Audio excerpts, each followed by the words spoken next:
Hi, ಎಲ್ರಿಗೂ ನಮಸ್ಕಾರ. ನಾನು ನಿಮ್ಮ ರಂಜಿತಾ. ಹಲವಾರು ವರ್ಷಗಳಿಂದ ಕೋಡಿಪಳ್ಳಿದ ಪೊಲೀಸ್ ಲೇಔಟ್ನಲ್ಲಿ ಟ್ರಾನ್ಸ್ಫಾರ್ಮರ್ನ ಅವಶ್ಯಕತೆ ಇತ್ತು. ಹೀಗಾಗಿ ಸ್ಪೆಷಲ್ ಡಿಸೈನ್ ಟ್ರಾನ್ಸ್ಫಾರ್ಮರ್ನ ಅಳವಡಿಸಲಾಗಿದೆ. ಸುರಕ್ಷತಾ ದೃಷ್ಟಿಯಿಂದ ಶಾಸಕರ ಸೂಚನೆ ಮೇರೆಗೆ ಈ ಕಂಬವನ್ನು ಅಳವಡಿಸಲಾಗಿದೆ.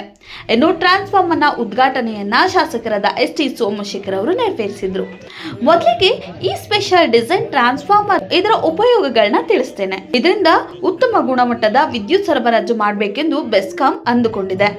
ವಿದ್ಯುತ್ ಅವಘಡಗಳನ್ನು ತಪ್ಪಿಸಬಹುದು. ಮಳೆ ಬರುವ ಟೈಮ್ನಲ್ಲಿ ಎಲೆಕ್ಟ್ರಿಕಲ್ ವಸ್ತುಗಳು ಹಾಳಾಗುತ್ತೆ. ಉದಾಹರಣೆ ಟಿವಿ, ವಾಷಿಂಗ್ ಮಿಷಿನ್. ಹೀಗೆ ಈ ವಸ್ತುಗಳ ಹಾಳಾಗೋದನ್ನು ಸಹ ತಪ್ಪಿಸಬಹುದು. ಮೊದಲಿಗೆ ಲೋಡ್ ಶೆಡ್ಡಿಂಗ್ ಆಗೋದನ್ನು ನಿಲ್ಲಿಸಬಹುದು.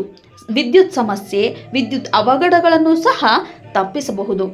ಇದಕ್ಕೆ 250 kV ವೋಲ್ಟೇಜ್ ಅನ್ನು ಅಳವಡಿಸಲಾಗಿದೆ. ಸುರಕ್ಷಿತವಾಗಿ ಪಾದಚಾರಿಗಳು ಬಹಳ ಸುರಕ್ಷತೆಯಿಂದ ಇದರ ಕೆಳಗಡೆ ಓಡಾಡಬಹುದು ಹಾಗೂ ಉತ್ತಮ ಗುಣಮಟ್ಟದ ವಿದ್ಯುತ್ ಸರಬರಾಜನ್ನು ಮಾಡುತ್ತದೆ. ಇದರಲ್ಲಿ ಮತ್ತೊಂದು ವಿಶೇಷ ಏನಪ್ಪಾ ಅಂದ್ರೆ AB ಕೇಬಲ್ ಅಳವಡಿಸಿದ್ದಾರೆ. ಈ ಕಂಬವನ್ನ ಅಳವಡಿಸಲು ಬೆಸ್ಕಾಂ AE ಆದ ಶಿವಕುಮಾರ್ ಅವರು ಬಹಳ ಗಮನ ಹರಿಸಿ ಕೆಲಸ ಮಾಡಿದ್ದಾರೆ. ಇದರಿಂದ ಜನರ ಶ್ಲಾಘನೆಗೆ ಪಾತ್ರರಾಗಿದ್ದಾರೆ. ನಂತರ ಶಾಸಕರು ಕೂಡ ಸನ್ಮಾನ ಮಾಡಿದ್ರು.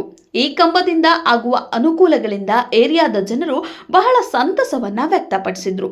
ಹೀಗೆ ನಮ್ಮ ಕ್ಷೇತ್ರದಲ್ಲಿ ಹಾಳಾದ ಟ್ರಾನ್ಸ್ಫಾರ್ಮರ್ಗಳನ್ನು ತೆರವುಗೊಳಿಸಿ ಸ್ಪೆಷಲ್ ಡಿಸೈನ್ ಟ್ರಾನ್ಸ್ಫಾರ್ಮರ್ನ ಅಳವಡಿಸಬೇಕೆಂದು ಶಾಸಕರಾದ ಎಸ್.ಟಿ. ಸೋಮಶೇಖರ್ ಅವರು ಬೆಸ್ಕಾಂ AE ಆದ ಶಿವಕುಮಾರ್ ಅವರ ಹತ್ರ ಮಾತನಾಡ್ತಿದ್ರು. ಇನ್ನು ಬೇಸಿಗೆ ಮತ್ತು ಮಳೆಗಾಲ ಬರ್ತಿದೆ. ಈಗಾಗಲೇ ವಿದ್ಯುತ್ ಕಡಿತಗೊಳಿಸೋದಕ್ಕೆ ಶುರು ಮಾಡಿದ್ದಾರೆ. ಈ ಹಿನ್ನೆಲೆ ಬೆಸ್ಕಾಂ ಶಿವಕುಮಾರ್ ಅವರನ್ನ ಕೇಳಿದ್ದು. ಅವರು ಈ ಬೇಸಿಗೆ ಮತ್ತು ಮಳೆಗಾಲಕ್ಕೆ ಹೊಸ ಆಲೋಚನೆಗಳನ್ನು ಮಾಡ್ತಾ ಇದ್ದೇವೆ. ಏಪ್ರಿಲ್ 1ರಿಂದ ಯೋಜನೆಗೆ ತರ್ತೇವೆ. ಲೋಡ್ ಶೆಡ್ಡಿಂಗ್ ಮತ್ತು ವಿದ್ಯುತ್ ಸಮಸ್ಯೆ ಆಗದಂತೆ ನೋಡಿಕೊಳ್ತೇವೆ. ಮಳೆ ಬಂದರೆ ಸಾಕು, ಕಾರು ಮತ್ತು ಬೈಕ್ಗಳ ಮೇಲೆ ಮರ ಬಿದ್ದು ಧ್ವಂಸವಾಗ್ತಿದ್ದು.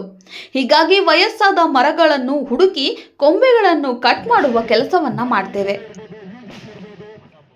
ಹೀಗೆ ಜನಗಳಿಗೆ ಆಗುವ ಉಪಯುಕ್ತ ಯೋಜನೆಗಳನ್ನು ಮಾಡ್ತಾ ಇದ್ದೇವೆ ಎಂದರು.